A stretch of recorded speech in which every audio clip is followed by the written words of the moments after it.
Hey Em, how you doing, girl? It's your dad, Miguel. I hope you're doing well. Um, I think I'm doing really well. I'm really doing well in a lot of areas in my life, and things are really beginning to flow. And I'm just enjoying every day as it shows up, every moment as it happens, and so I'm glad about that. Yeah, things, in fact, I've really been on a roll the last week or so. Yeah, and things are just moving ever more quickly, and I'm having ever more enjoyable times moment to moment, which I really cherish. Speaking of things I cherish, I cherish you too. I hope you're doing well. So today, did I even mention what day it is? It is the 25th of July. That's my tradition to tell you what day it is. And it is 2019, the 19th year after the second millennium AD. So I hope you're doing well. Like I mentioned, I'm doing pretty fantastic. That's not to say I am not encountering challenges. I encounter challenges every day, but I meet those challenges.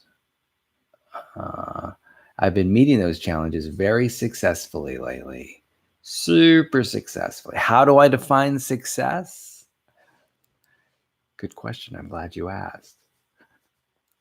So, how do I define success? Well, here's how I define success success is living your life according to your values, what you find most important, most significant, and most meaningful.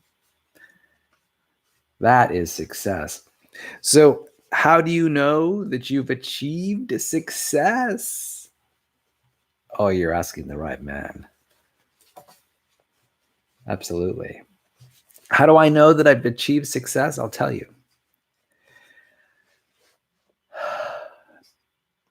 You know you've achieved success when, well, first of all, let me tell you, your evaluation about whether you have achieved success or not is a subjective evaluation that you make moment to moment.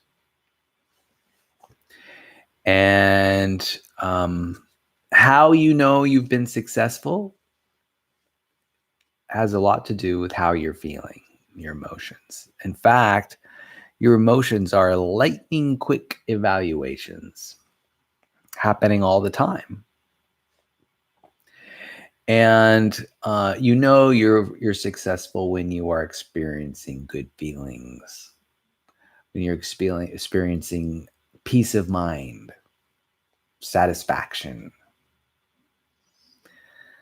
uh, yeah, goodness. Yeah, when you feel good, that's how you know you've been successful. And, you know, it's a moment to moment evaluation. You might change your mind. You might change your mind after integrating one fact with another. Um, it's normal. So, what's been on my mind lately? Well, oh my gosh, so many things. So, right now, I am considering um, going to Burning Man, the annual music and art festival up in near Nevada. What is it, Black Rock, Nevada, or something like that? I'm still learning about it. I don't know a lot about it. I'm figuring it out as I go. But I'm thinking I might want to go to Burning Man just for fun, just to have a good time. I don't have any. I don't have to necessarily go this year. I could go next year, the year after. I don't have any real super desires about when I go. I think I do want to go at least one time. Um, so, and I really have very few qualms about going this year.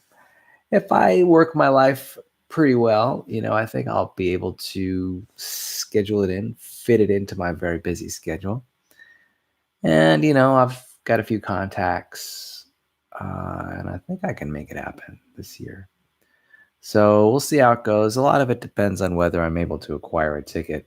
I mean, I think that, it's only happening in like 3 weeks. And so I'm sort of late to the party.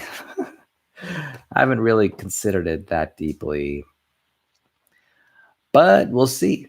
I'm ready to go. I mean, the last 2 weeks, 2.5 weeks or so, I went camping in Santa Cruz or near Santa Cruz, and I had no trouble. It was not a problem, and I've learned a lot of things about camping on my own, and I think I can make it happen this year with very little problem.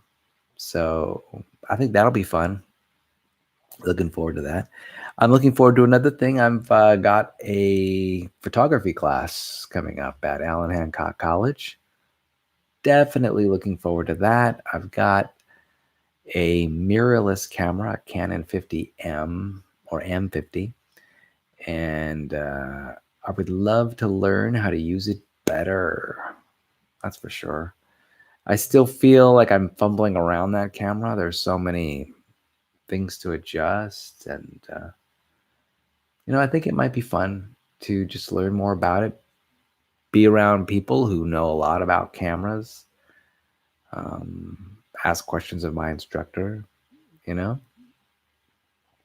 I think that would be a good idea. And being around masters of photography. Everybody has their skill, and I would also like to get clued in into how to do a good job photoshopping my photographs. Right now, let me tell you, what I do is I typically use apps on my smartphone or apps on my computers, and quite often these apps are free, but they are typically all that I need. I only make a few adjustments. Number one, I think the most common adjustment I make is cropping my photographs just to, center the main subject. And another thing I'll do is if the lighting is off, I'll change the brightness.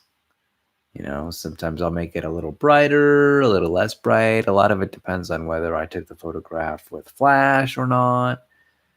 Brightness is typically something I make an adjustment with on my photographs. Contrast, might alter contrast. Sometimes I'll alter the brilliance of the color. I'll make the color a little deeper. Another thing that I'll do is I'll add red, primary color, to warm up the photograph. I like warm photographs. Photographs that have a little bit of yellow or orange or red in them. For me, I like the warm photograph as opposed to the cool photograph that has more blues in it. Yeah, the colder photograph. I like the warm photography, the warm photo pictures. Warm photos is really a big reason why the golden hour even exists. If you're familiar with the golden hour, that's essentially the hour before sunset, when the sun is really deep on the horizon. The sun is shining through the particles in the atmosphere, and those particles are absorbing all the blue light, and the resulting light is like red and orange and yellow light, and it gives just this nice, really warm glow to all my photographs. That also, all the diffusion through the atmosphere also creates a lot more less harsh shadows on people's faces and people's eyes. It's a good time to take a photograph. So yeah, that's what I tend to do. Something I might also do is I might adjust the focus. Like if there wasn't tack sharp focus in the photograph, one thing I might do is I'll use I'll create a sharper focus using algorithms in the photographs, so things just look a little bit sharper. And that happens to a lot of photographs. Photographs taken in low light, photographs where I do manual focus instead of allow the computer to focus. Sometimes the computer focuses in a place on the screen here, but my main subject is here. Like their face is there, but the focus is on this plant or something like that. So maybe I'll sharpen up the focus to make the photograph a little easier to look at. Sometimes if you've got a photograph that's not well focused, I know that I pause at the photograph trying to figure out, what is it that I'm looking at? There's something for me about focus that if I have a really sharply focused photograph, it's just much more appealing. It's actually a very subtle effect. Speaking of subtle effects, or even more dramatic ones, another effect that I Photoshop my photographs with is something called lens flare. I'll add lens flare if a picture is particularly dull or not interesting or needs some spice.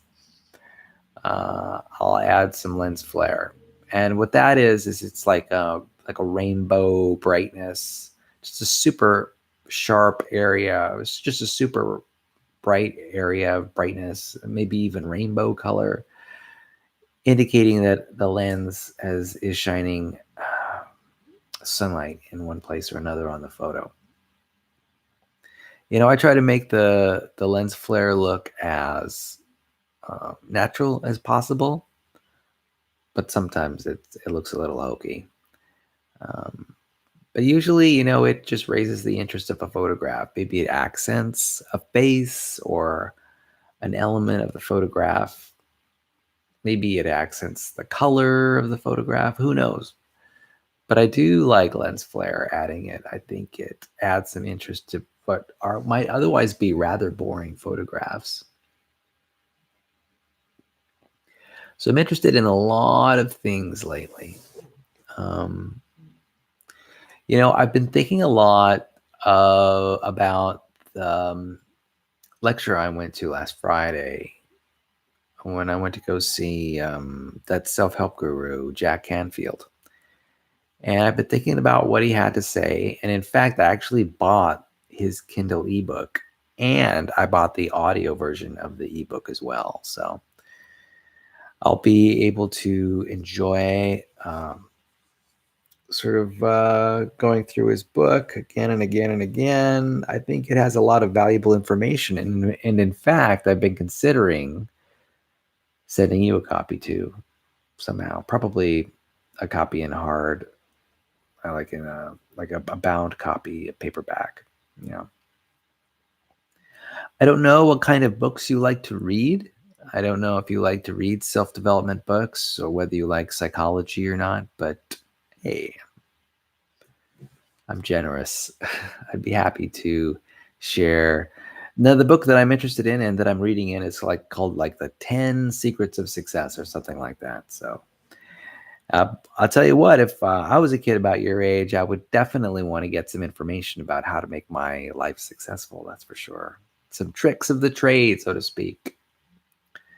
But before I send you a copy, I want to read through it a little bit more because I'm very selective about the books that I send you. I'm not just sending you any old book. I typically send you books that I've read already from cover to cover. And not only have I read the books from cover to cover, but I've read similar books to that, and I've made a decision about that being the best of the genre or one of the good books. And it's got to have content in there that I really like, and also content that is not so. Sometimes, let me tell you, some books can be off track.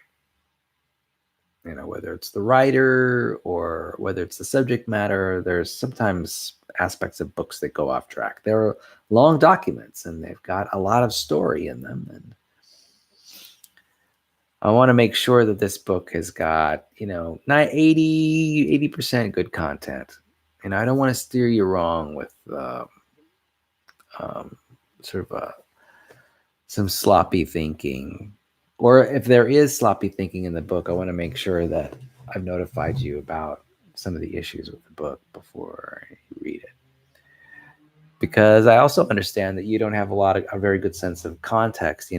I've been reading self-development books ever since I was in high school. And so I have a really good sense of the landscape out there. And it's a rather complete sense, I think. And I want to vet that book before I send it to you.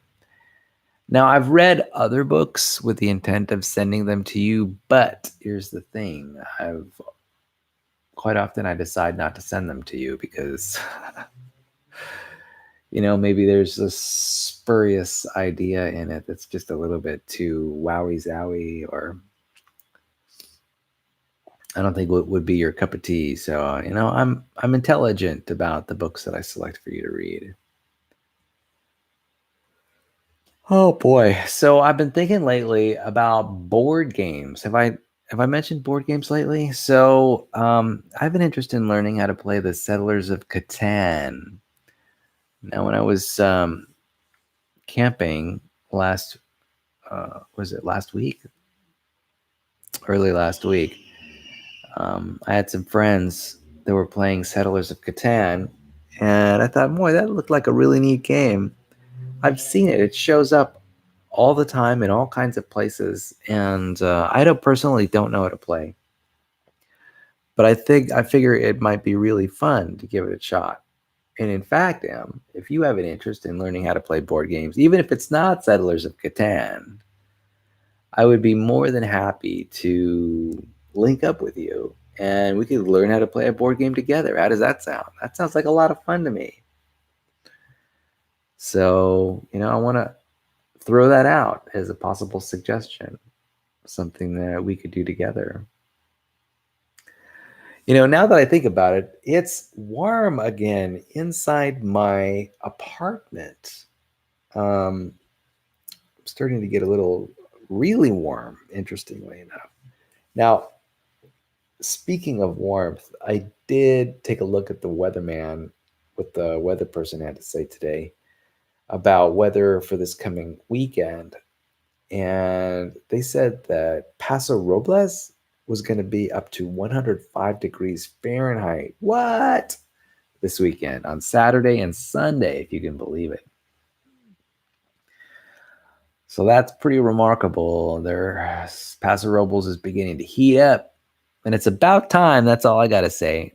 I mean, we're already about 3/4 of the way through July. It's July 25th. And there's not a lot of more days of July in it. And usually July is a hot month, and it hasn't been hot yet. That's for sure. Now, I'm sure it's been hot in other parts of the planet. I've been hearing complaints, global complaints from the internet about the weather in places like Europe and the UK and India and in the central United States, namely Colorado. I've been getting feedback from a lot of people telling me about where it's been hot lately, and because apparently that's what people want to talk about. And so, I get to know this information through osmosis, right? Through the people who I know. And so, yeah, there have been a lot of complaints about weather, but from where I'm standing, my complaint is that it's way too cold. I want it to warm up a little bit.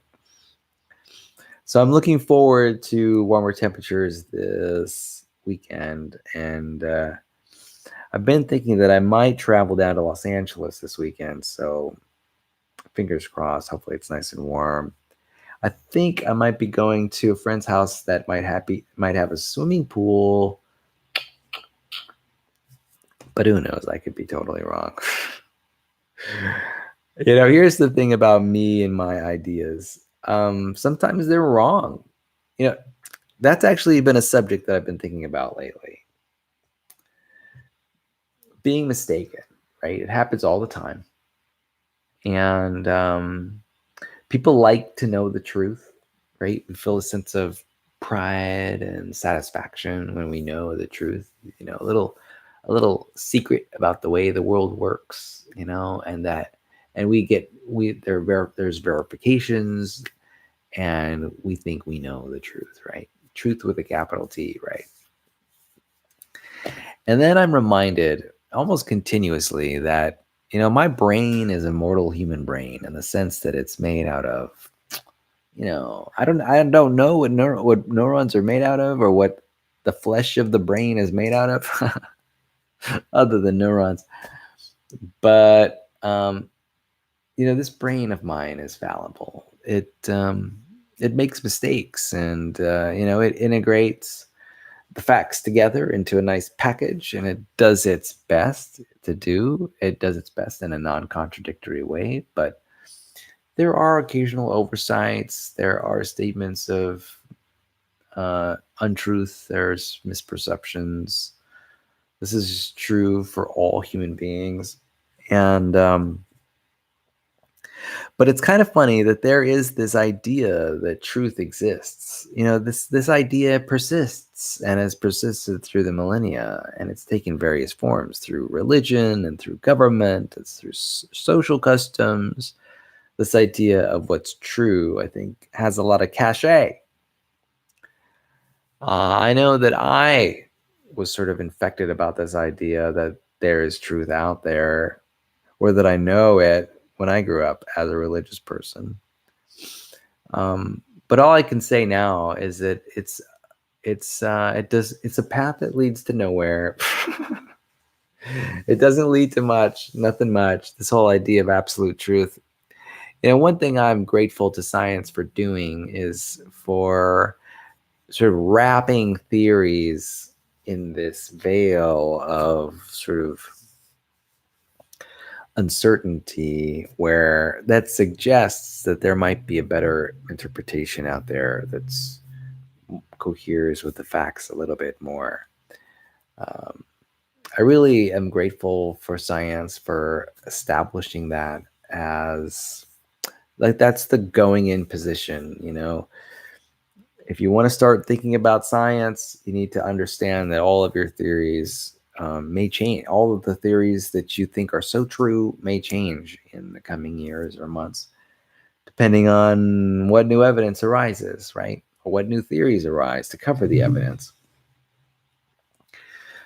So that's got me to think about facts lately and truth lately. And let me just say it. I don't think that the human brains do a good job of collecting truth. I think the ideas in our minds are quite fallible, quite mistaken, and I have a feeling that they can be egregiously mistaken, and we don't catch on it. We don't catch on it. We don't catch on. So I guess I want to make this statement as kind of a warning to you, Emily. If there's any point in time when you start thinking about how you know the truth, and the truth is powerful, and that you know the right answer, I really urge you to think twice about whether that is indeed the case. The promise that there's truth somewhere is very appealing in common culture, on social media, and in the news, that there's this one interpretation that is superior to other interpretations. And the longer I live, the more I realize that there's a whole range, there's a continuum of interpretations. First of all, there's an infinite number of interpretations that span an infinite number of values, and that these evaluations of truth are on a spectrum. There's a continuum from, let's say, on a scale from 1 to 10, or from 0 to 10. truth value is, quite subjective. Whether you place that truth value as a 5 or a 6 or 7 or 8 or 9, 9.5. There's a really slippery slope there. It's it's a real challenge. In fact, I've come to ask myself a lot of questions like, okay, name one moral fact, or things like that, questions like that, which are essentially games, right? And, I really must say that I struggle to find answers to those questions. Oh, man, I'm starting to get a little tired. So I worked out at the gym today twice. I worked out at lunchtime and I worked out at dinner time. And this, I'm thinking that I want to make this a normal part of my behavior. In fact, today I was thinking to myself, forget about these single workouts a day idea, because I think what my body really craves is 2 workouts a day. I know, isn't that crazy? Well, I don't know if it's so crazy. Here's the thing. My workouts could get awful long. These workouts can get awful long. When they like go past an hour or an hour and a half, it's just like, dang, what am I going to do? How am I going to survive this? They're just really long workouts. And I'm just, what am I going to do? So I think I kind of know what I'm going to do. And I think basically I'm going to try to work out twice a day. At least, that's my initial going in proposition. We're going to give that a try. So, let's see what else is going on. I'm going to try to work out twice a day. I don't know when I'll start that. Maybe next week sometime.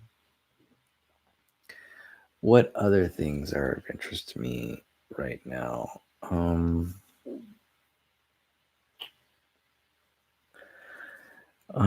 Let's see. How do you like this blue shirt? Oh, so I was surfing the web and I went to the Patagonia website. Patagonia is a store that sells outdoor clothing. And it is currently a store that I'm really enjoying shopping at and making purchases at. I recently bought just a really nice blue jacket there. Really inexpensive price. A really inexpensive price. It was only like $99, which is a great. For me, I tend to buy jackets and wear them and keep them around for a long, long time. And they basically become part of my personality. Very much the same way with shoes. I will just wear a shoe out. And I'll just wear a shoe down until the sole has holes in it. Why? I don't know. I actually become quite enamored and attached to my clothing. Whether it's a jacket, like I had a jacket I bought from Target, and I really should have gotten rid of that sucker like after the first year, but I think I had that jacket for like 3 years. And finally I just lost the jacket. I just misplaced it. I set it down and the jacket went away and I wasn't able to find it. I have no idea where the jacket is, and then I feel compelled to buy another jacket because it's gold, right? And so that's exactly what happened to this jacket. I just lost it. In fact, I lost it like 2 times in a row, which is kind of funny. I lost it and then found it, and then I lost it again. And I haven't found it since. So, now that I think about it, I really ought to write my name in my jackets. Hey, Google, put name on jacket onto shopping list. Okay, I've added put name on jacket to your shopping list. So I know that I just added something to my shopping list. And it looked like a to-do. Turns out it's just easier for me to just call my to-dos items that I'll pick up at the store. I think there's a real way to come up with to-dos and put them in my Google Calendar using Google Home. It's just that would require me learning something new. And that's not to say I don't like learning new things. It's just sometimes I don't have the energy or the patience to learn something new. You know, there's a lot of things to know out there. I got to prioritize. Yeah. So I hope you're doing well. Let's see what's going on with me. Well, I can tell you that I'm feeling at peace right now. And lately I've been feeling really positive about my life. Here's why. I'll tell you why. I've created this affirmation. I guess just this morning. And the affirmation goes like this. It says, and this is just a variation of the affirmation. I am interpreting neutral events positively.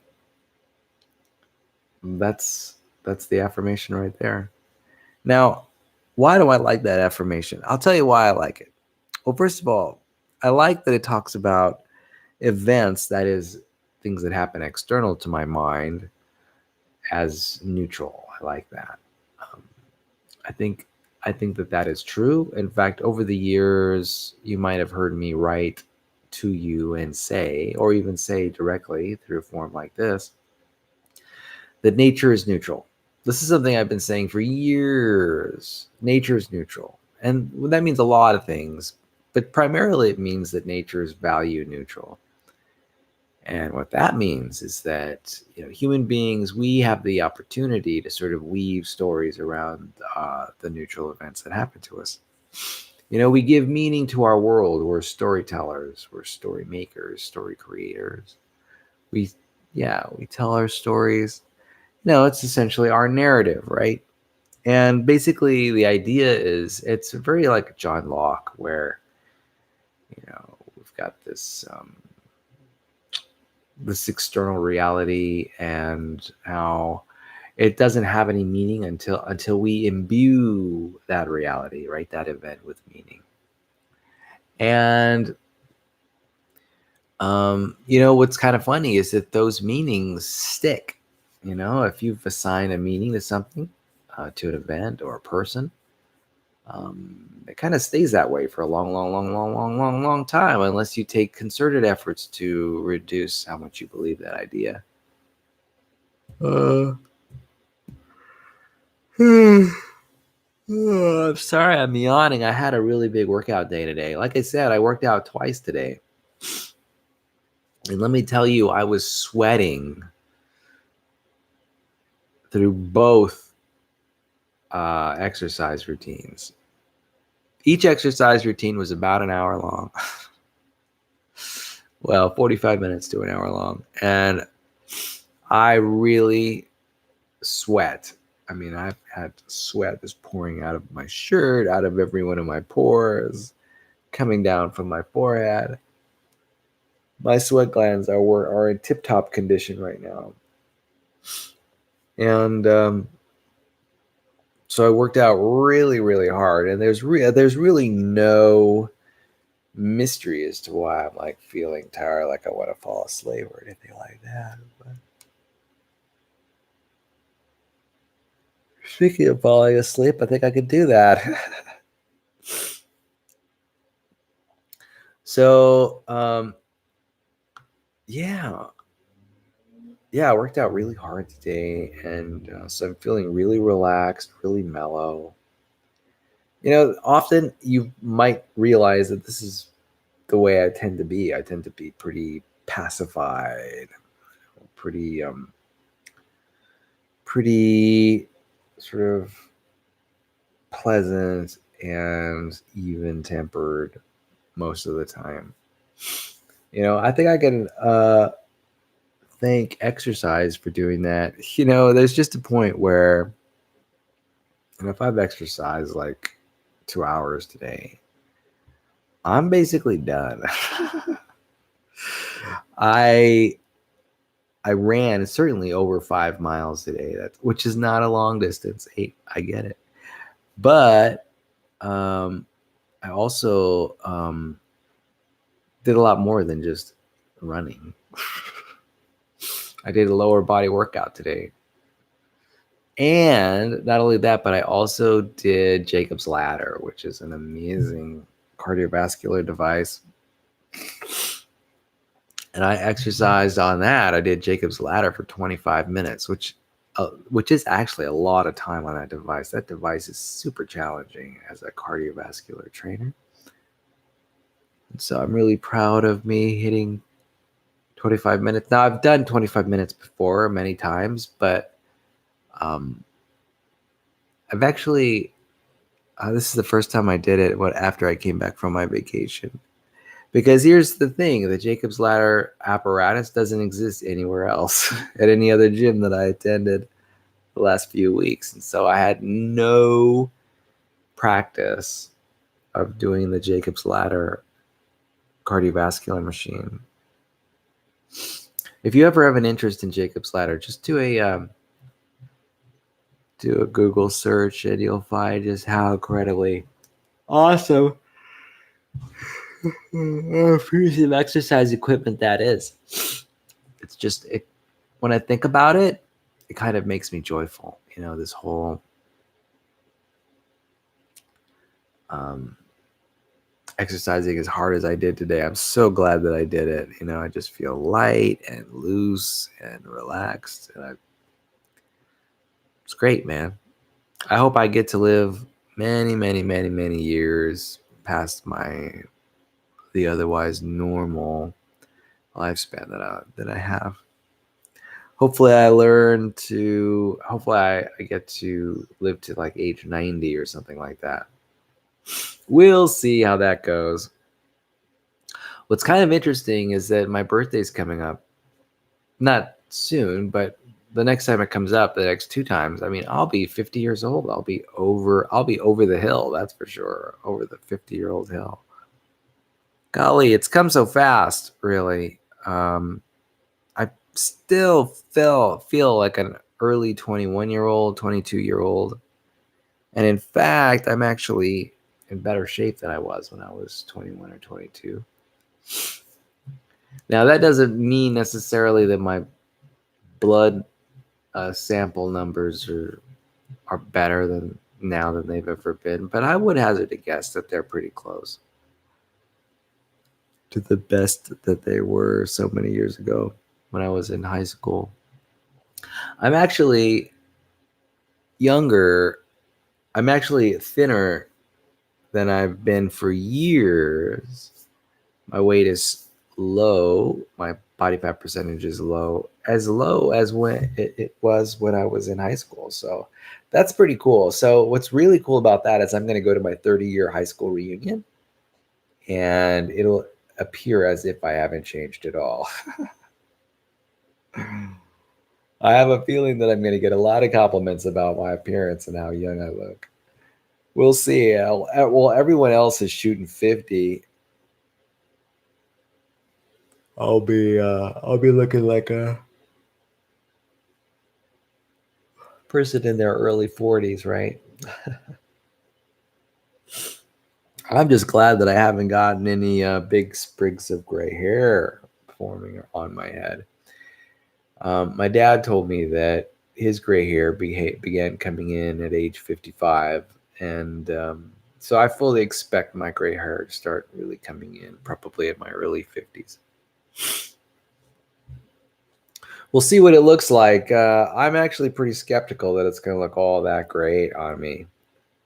So I might go the path where I diet a little bit.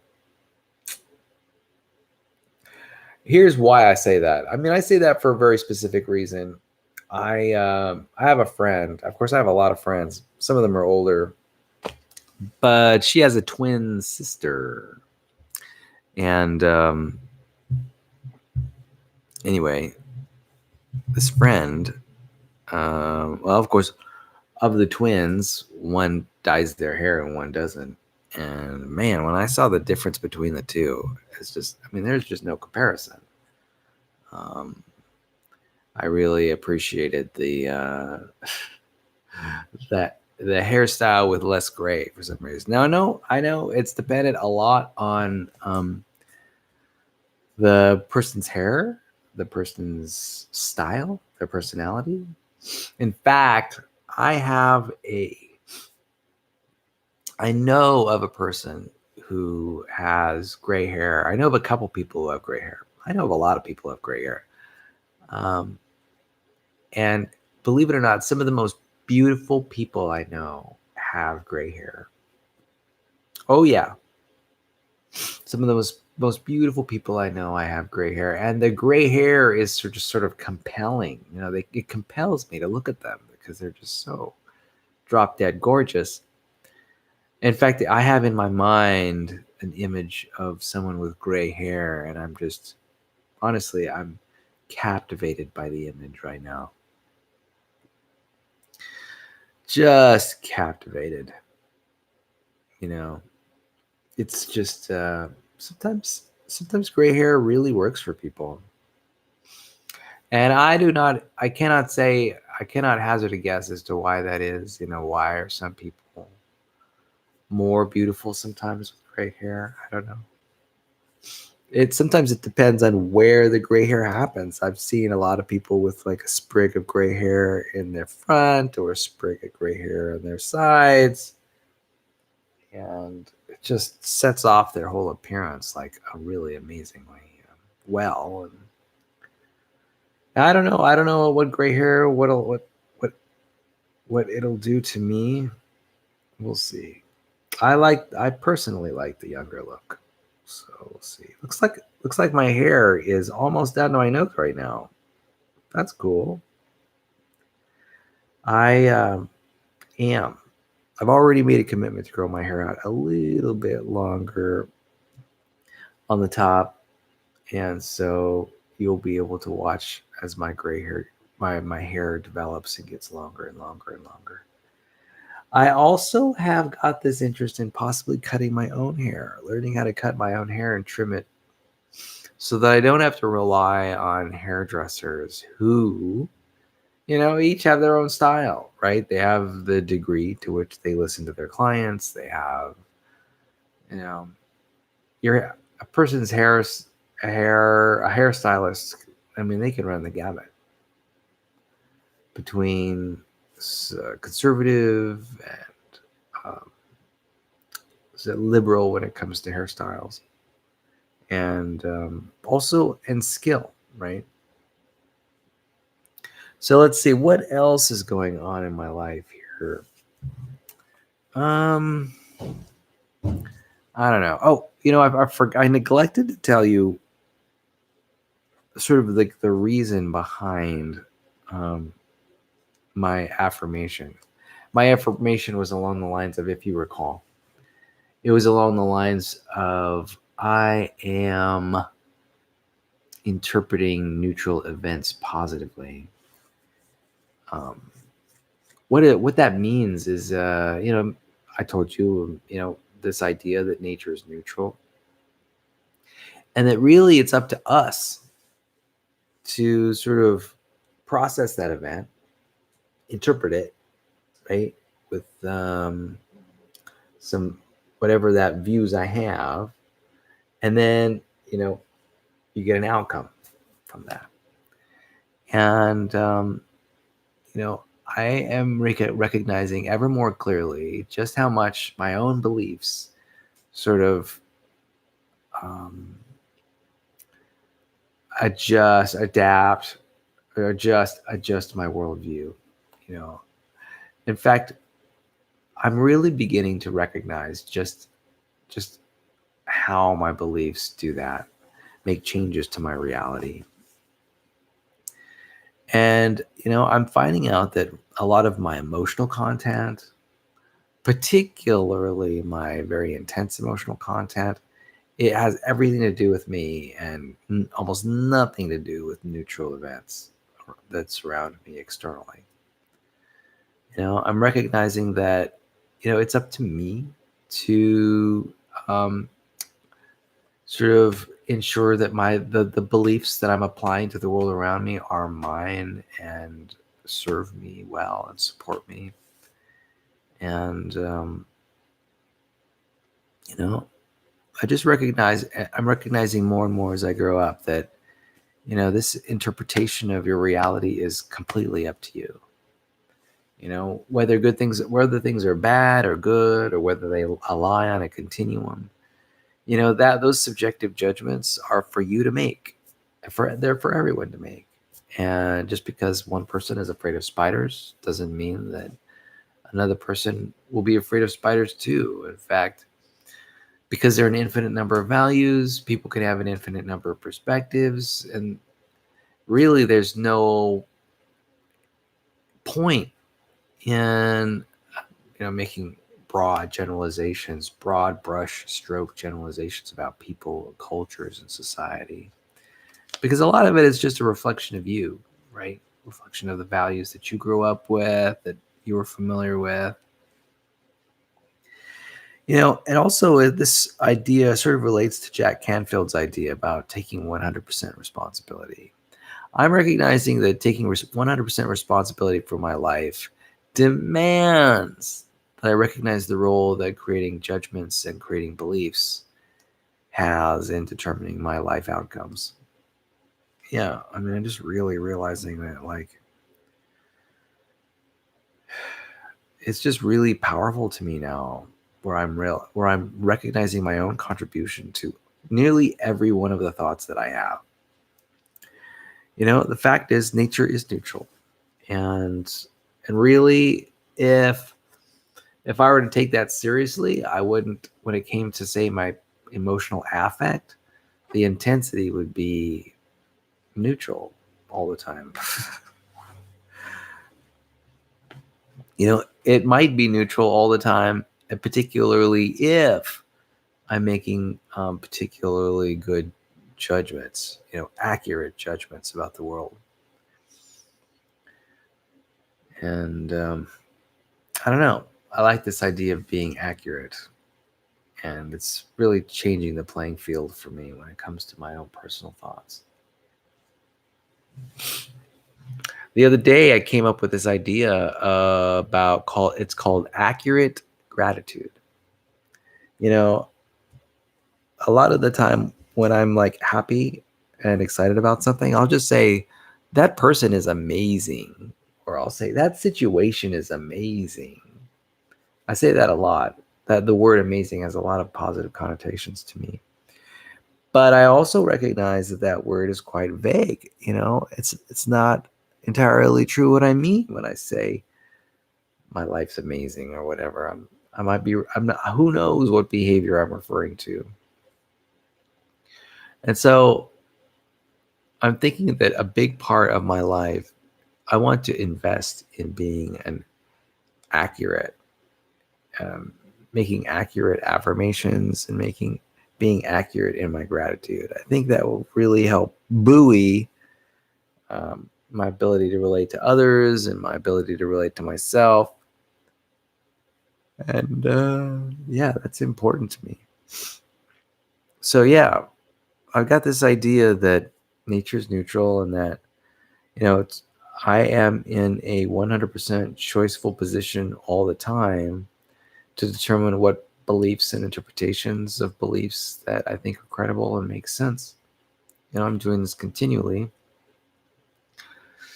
And, also when it comes to my emotions, except for maybe when my emotions have been triggered by external events,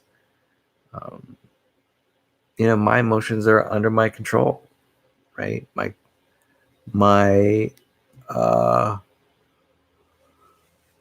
context. My context is under my control. I get to decide whether an idea in my mind lives or dies. And this gets back to my idea about truth. I probably have a lot of habitual ideas, and I probably have a lot of habitual ideas that I think is actually true. when in reality, it's not true at all. You know, in fact, this whole idea of like being afraid of airplanes, like being afraid of riding in an airplane, you know, there are a lot of people who have that fear, and I recognize now that it has nothing to do with airplanes. Their fear has nothing to do with airplanes. Their fear doesn't even have anything to do with people who taught them or told them that airplanes are things to be afraid of because of, what it takes to launch them. Oh, boy, I'm starting to really get tired now. One thing I've realized about being tired and staying up late is that it affects my eating patterns, and I don't mean just a little bit. I mean severely affects my eating patterns. When I don't get enough sleep, I get really hungry really fast, and I just want to pig out. Also, when I don't get enough sleep, I get hunger pangs quite frequently, and I just get really hungry. I don't know. I wonder what TV shows you're interested in lately. Have you been watching the Discovery Channel? Because I have been discovering things related to astronomy lately. I don't know if you've noticed, but Jupiter and Saturn are in the sky. They're, in amongst the stars, and I've really been enjoying them. Just watching them glide over the sky, uh, you know, and seeing where they're going. I picked up an iPad app called Sky Guide, and it's really cool. I really like using it. I really like learning about the constellations and about stars and their distances and moons and satellites and meteor showers. And, it's a good thing. Okay, so I'm getting really, really tired. I'm going to wrap this up right now, in fact, because I'm just too fatigued to go on. I guess I could go on, but it just doesn't make any sense. I've got a big day tomorrow, a big 3-day weekend. I don't know how I'm going to pull it all together, actually.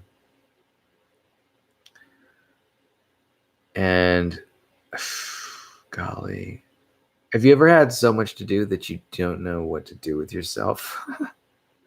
I'm kind of that way right now. I'm like, holy cow, I've got a ton of things to do. Anyway, I hope you are having a wonderful summer vacation. I hope that you're looking forward to visiting with your friends when school starts up again. And I hope you're thinking about the starting up of school in a creative and helpful way. I mean, it'll be your sophomore year of high school. That's pretty awesome. And, as always, I just want you to know that I love you and that I care about the things that are going on in your mind. I care about your thoughts. I care about your ideas. I want you to know that, I will love you through thick or thin, that I am absolutely committed to our relationship, and that, you are valuable to me. You're significant to me. You matter to me. And, I want you to know that you're lovable, that you're a lovable person, and that I stand ready to love you when you give me a chance. Absolutely. And I also want you to know that, not only are you significant and that you're lovable, I want you to know that you can be effective in the world, that you can make things happen, that you have a lot of power.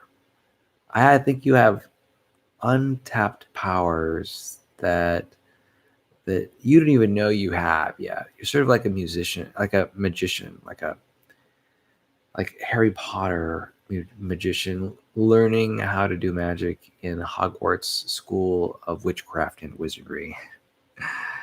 And there's just so much potential for you to assert yourself and use the law of attraction or whatever to get the things that you want. You know what? It's going to be fun sort of watching you unfold and seeing what you choose to be important in your life. And I don't know. Of course, I have been watching that over the years, and I'm really pleased about the direction it's going. And I think you are a remarkable woman, and I'm excited to see you grow up even more. Yeah, yeah, yeah. I want you to recognize. I'd like you to recognize just how free you are to make choices that are right for you. You know, I definitely see you as a person who's in the driver's seat. You know, you're the one who's making things happen. And I love to see you as a teenager just growing in your autonomy and independence.